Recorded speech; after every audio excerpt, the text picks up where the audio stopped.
From the National Newsroom of the Canadian Press, I'm John Kennedy. Police have issued an emergency alert for 38-year-old Benedict Kaminski in relation to a double homicide in Calgary where a father and daughter were found dead in two separate locations. Kaminski is the female victim's spouse and is believed to be armed and dangerous. Calgary Police Inspector Lee Wayne says investigators are working to determine his motive behind the killings. Really, the motive behind the killings is unknown at the current time, but there is that domestic connection between the suspect that we have and the victims. Wayne says Kaminski's last known location was in the northeast neighborhoods of Bears Paw, Tuscany, and Rocky Ridge, where the killings took place, and that he's believed to be driving a black Nissan Pathfinder. The airplane that caught fire over the weekend after a rough landing at Halifax's airport has now been removed from the runway. A spokesperson with the Halifax Stanfield International Airport says the runway was reopened at 10:15 a.m. local time, and regular flight operations are back on schedule. The Transportation Safety Board of Canada's investigations team says it will conduct a technical examination that focuses on the aircraft's left side landing gear. A convenience store owner in the tiny southeast British Columbia village of Proctor says residents are in a state of panic as there's fear of being cut off from neighboring communities due to a strike between inland ferry workers and their employer.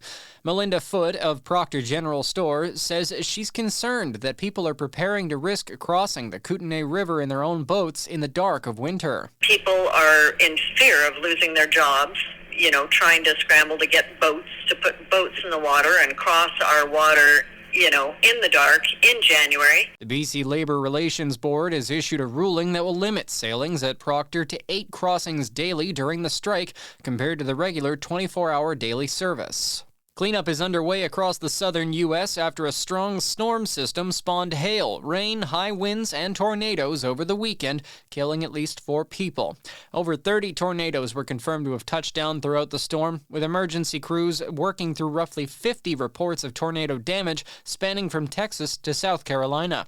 The storms came over a busy holiday travel weekend, causing some treacherous road conditions along with delays or cancellations at some of the busiest U.S. airports. U.S. President Joe Biden says the United States will be sending nearly $2.5 billion more in weapons to Ukraine. The president says the U.S. will send nearly $2.5 billion more in weapons to Kyiv.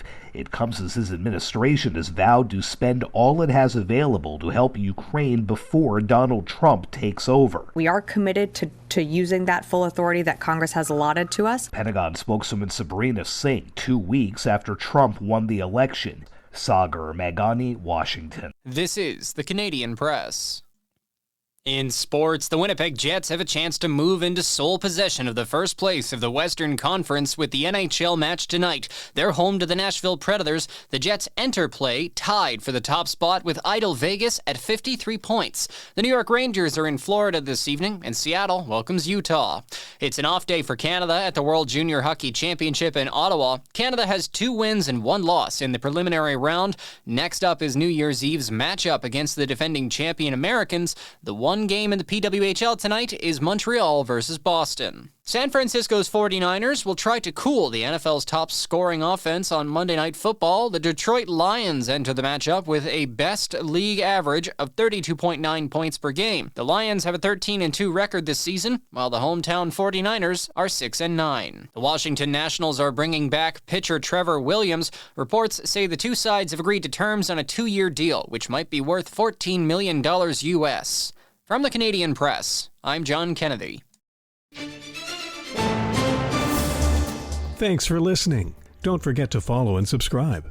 For more of today's top stories, visit thecanadianpressnews.ca.